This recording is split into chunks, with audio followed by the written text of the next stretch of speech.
If you've ever been around me, you know I love my bubble gum. So. Absolutely. Tell me some road stories. You know, some wild times you've had on the road. Oh wow, there's been so many. Or one in particular. Oh yeah, a fun one was one time we were doing this thing going to Arizona, and somehow we got somebody knew somebody. They let us borrow an RV or something to take instead of taking a bunch of cars, because obviously I don't travel on tour buses very often, so it's usually a little lower budget than that. So I know we leave right from a show, and we from Southern California, and we were going to Arizona, and I wait, so we get in the bus and it's dark or whatever, and then I wake up, a few hours later, or whatever, and it's daylight, probably early morning, and I notice the cactuses aren't going. They're staying stationary in the window. Oh, mercy. So I get out, and the driver and the other guy have the engine of the RV out in front of the RV. They had some kind of transmission issue, so they took it out. And we're in the middle of nowhere with the engine out in the middle of the RV, and everybody's still asleep. So I wake up everybody, and yeah, literally half an hour later, the CHP plane comes circling out. Are you guys all right? Blah blah blah. Yeah, right. These guys think there's something that happened to the engine or something. They took the engine out, fixed it, put it back in, and got us going again. I mean, it was such a crazy. Isn't it amazing how they could just do that? Oh my goodness. Wow. I mean, they weren't even worried at all, and we're all freaking out, and I'm oh no, we're gonna die in the desert. But you're all good. Where was that? An hour later, we were back on the way to the river. The show. Where was that, in Scottsdale? Actually, no, it was where London Bridge is. What's that? Lake Havasu. Oh, there you go. Okay. Yeah, you got some gigs coming up. You can name a few of your gigs coming up. Yeah, I am. I'm actually playing tomorrow. I'm playing at this place called Paladinos. I'm doing the Fretboard Alchemy with Dallas Perkins and John Holt, and it's basically kind of like a G3 kind of thing. It's three instrumental guitar guys. Hey, that's gonna nice. be really fun. We've done a few shows for them, so I'm doing that. It's something that Dallas Perkins created, and very good. Just glad that they invite me. And then I'm actually having them open for us. We're doing some headlining shows next weekend in Palm Springs, so I'm having both of them, since they're my buddies. They're opening for us. Those two shows in Palm Springs, which will be really fun. I'm doing a guitar clinic in Palm Springs, too, at a music store there. Very good. And then I come home and I do some guitar clinics here in Southern California. Right. You'll be doing NAMM again. Yeah, and then we go to Canada and play with the Black Eyed Peas and a bunch of other bands. I just read about Labor Day. That you're going to Canada. You're playing with the Black Eyed Peas? Yeah, Black Eyed Peas and a bunch of other bands, a bunch of other. I forgot who the other big guys were, but it's wow. So that'll be fun. Super. That's super, man. Can't wait to play for the Canadian people. That'll be fun. Okay, rock band. They love Ronny North too. That's for sure. I know that. I know I'm passing a word around here in Connecticut and everywhere. Yeah, I gotta get to the East Coast, man. Definitely. I've been doing this stuff forever. I just respect musicians, and I feel it's the duty of people listening. It ain't just about listening to the CDs. It's about spread the word, man. It's what it's all about. Everybody tell everybody. It's how the word gets out. We gotta get you out to the show. Absolutely, man. You know where I'm at. Give me my email. I'll get out there. Yeah, well, you're in Connecticut. Did you ever get to meet Ace when he was living in Connecticut? Nope. No, he was living there forever. He had that mansion there forever. I think John Roper ended up buying his house, and he's a guy from Torrington. Ended up buying that house that Kiss was recording in. Seriously? I didn't know that. Yeah, they're out of Torrington. But, that's fantastic. But boy, you go back to the days of Kiss. That started it really all for me after the Beatles and the Rolling Stones. But when Kiss came out, it was that was fantastic. And then Black Sabbath, the rest is history. Oh yeah, no, I'm a major Kiss fan. I have so much Kiss stuff. I'm all about. I even have a little.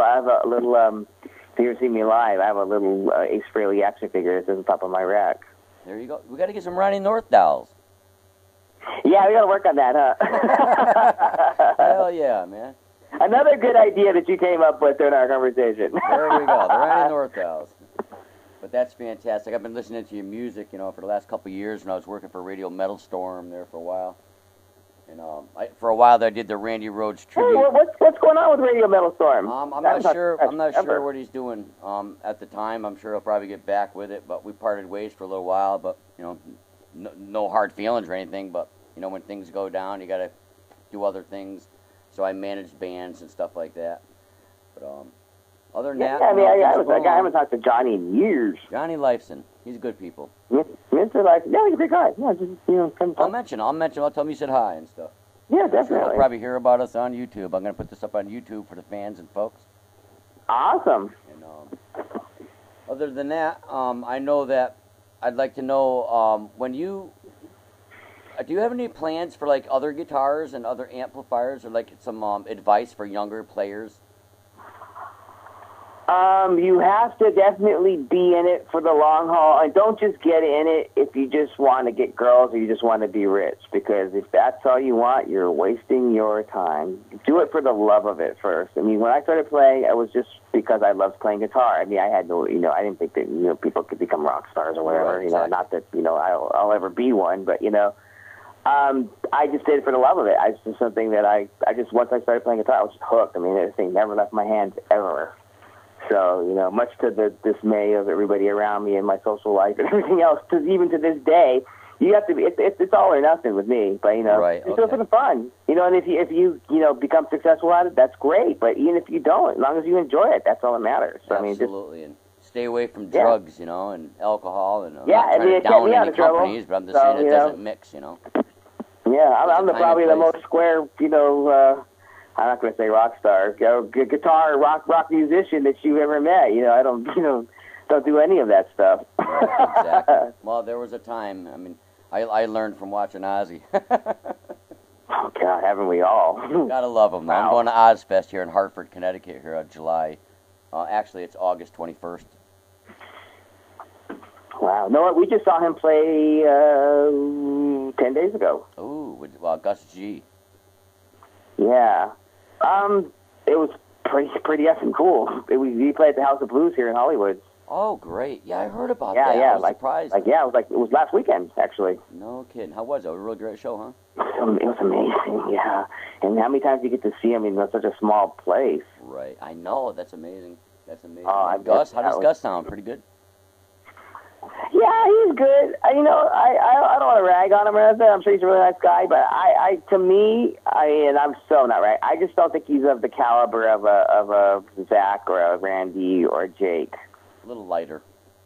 Yeah, I mean, I think he's a good player. I'm not saying that he can't play, but I just don't think compared. I mean, that was one of the things too. When I was asked to audition for the thing, and obviously I didn't get it. But I even told Sharon, when we were talking. Because I declined.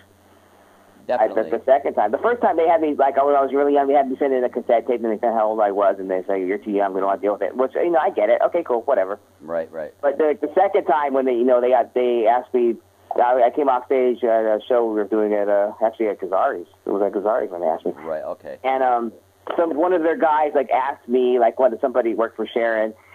And I'm like, first I'm like, yeah, you're full of shit. Then he's like, Carl's like, no, I'm serious. You'd be really great, blah, blah, blah, to come in and try. And then I declined, and I told him, I'm like, don't take this wrong. And it's not that I think I'm too good. I just don't think that I'm of the caliber of, a Jake Ely or a Randy Rhodes or, those guys are, legendary. No, you're being honest and forward with you. Yeah. Then I was just, being cool. And then, I thought that was the end of it, and then, a couple weeks later, my mom's like, this British lady keeps calling the house and asking for you, leaving messages on the answering machine. I'm like, what are you talking about?